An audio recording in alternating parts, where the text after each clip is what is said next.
गरीब की बारिश। शहर की कच्ची बस्ती में एक गरीब मजदूर कालू रहा करता था। कालू के घर में उसकी पत्नी जानकी थी। जानकी लोगों के घरों में झाड़ू पोछा करके कुछ पैसे कमा लेती थी और वहीं कालू किसी तरह मेहनत मजदूरी करके 2 वक्त की रोटी का जुगाड़ कर लेता था। कुछ दिनों से हो रही बारिश के कारण कालू की मजदूरी बंद हो गई थी। अरे जानकी, इस बार तो बरसात ने हद ही कर दी, रुकने का नाम ही नहीं ले रही। कुछ समझ में नहीं आ रहा, अगर इसी तरह काम पर नहीं गया तो 2 वक्त की रोटी का जुगाड़ कैसे होगा। अरे तुम चिंता क्यों करते हो, बारिश का क्या है, 1 आध दिन में रुक जाएगी और उसके बाद में फिर से काम शुरू हो जाएगा। अरे 3 दिन तो हो गए, बरसात तो रुक ही नहीं रही है और आगे भी रुकने के कोई आसार नहीं दिख रहे। तो क्या हुआ, तुम्हारा काम बंद हुआ है ना? मैं तो अभी भी लोगों के घर झाड़ू पोछा करने जाती ही हूँ। मेरे पगार से कुछ दिन तो निकल ही जाएंगे। अरे घर का खर्चा तो हम किसी तरह चला लेंगे जानकी, लेकिन ये जो छत टपक रही है इसका क्या करेंगे? ये बात तो आपकी सही है। हमारी झोपड़ी अब काफी पुरानी हो चुकी है और इसके छप्पर में भी कई सारे छेद हो गए हैं। रात भर पानी टपकता रहता है। अरे मैं भी इसी बात से बहुत परेशान रहता हूँ। कहीं किसी दिन ज्यादा बारिश आ गई तो हमारी झोपड़ी टूटकर बिखर ना जाए। राम राम राम, ऐसी अशुभ बातें क्यों करते हो? अरे ऐसा कुछ नहीं होने वाला। ये झोपड़ी ही तो हमारा सब कुछ है। अगर यही नहीं रही तो हम जाएंगे कहाँ? ठीक है जानकी, जब तुम्हारी पगार मिल जाएगी तो कुछ पैसे बचाकर झोपड़ी के छप्पर की मरम्मत करवा लेंगे। शायद हमारी परेशानी कुछ कम हो जाए।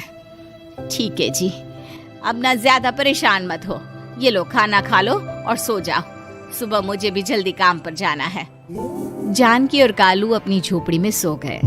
रात को अचानक से बहुत तेज बारिश शुरू हो गई। धीरे धीरे बारिश का पानी कालू की बस्ती में भरने लगा। पानी भरते भरते झोपड़ी के बाहर तक पहुंच गया था। सुबह के वक्त जब कालू और जानकी सोकर उठे, हे भगवान, ये क्या हो गया? बारिश का पानी तो हमारे घरों तक पहुंच चुका है। अब मैं काम पर कैसे जाऊंगी? रहने दो जानकी, तुम आज काम पर मत जाओ। ऐसे पानी से निकल कर जाओगी और बीमार पड़ गई तो लेने के देने पड़ जाएंगे। लेकिन अगर नहीं गई तो मालकिन लोग नाराज हो जाएंगे। आप जानते हैं ना, बड़ी मुश्किल से 1 दिन की छुट्टी भी नहीं देती है। अरे लेकिन जानकी, झोपड़ी के बाहर तो पूरी बस्ती में पानी भरा है, तुम जाओगी कैसे? जानकी जैसे तैसे करके काम पर चली जाती है, लेकिन अगले दिन फिर से बहुत ज्यादा बारिश होती है और बस्ती में ज्यादा पानी भर जाता है। आज तो मैं तुम्हें किसी भी तरह काम पर नहीं जाने दूंगा। अरे अगर तुम्हें कुछ हो गया तो क्या होगा? ठीक है, तुम ठीक ही कहते हो, आज नहीं जाती।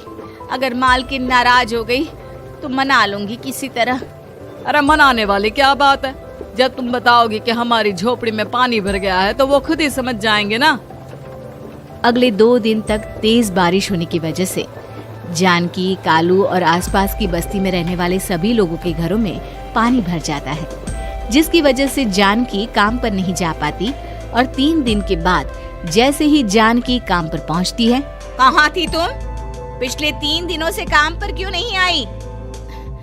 मेम साहब, क्या बताऊं, इतनी ज्यादा बारिश हो रही थी, हमारी पूरी बस्ती में पानी भर गया है और उससे भी ज्यादा तो मेरी झोपड़ी के अंदर पानी भर गया। आप ही बताइए कैसे आती मैं?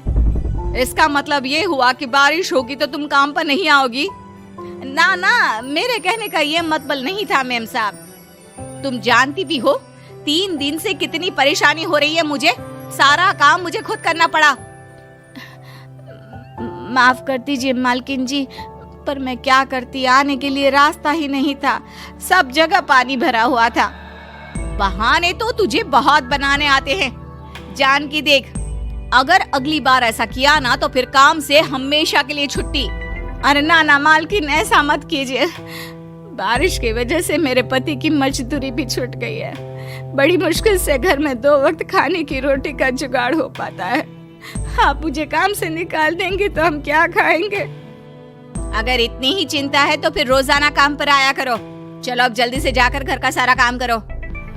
बारिश रुकने का नाम ही नहीं ले रही थी। पूरे शहर में बाढ़ जैसे हालात बन गए थे, लेकिन नौकरी जाने के डर से जानकी किसी तरह रोज काम पर जाती थी। एक दिन जब जानकी काम करके अपने घर लौट आई तो अचानक उसकी बस्ती में कुछ लोगों का शोर सुनाई दिया।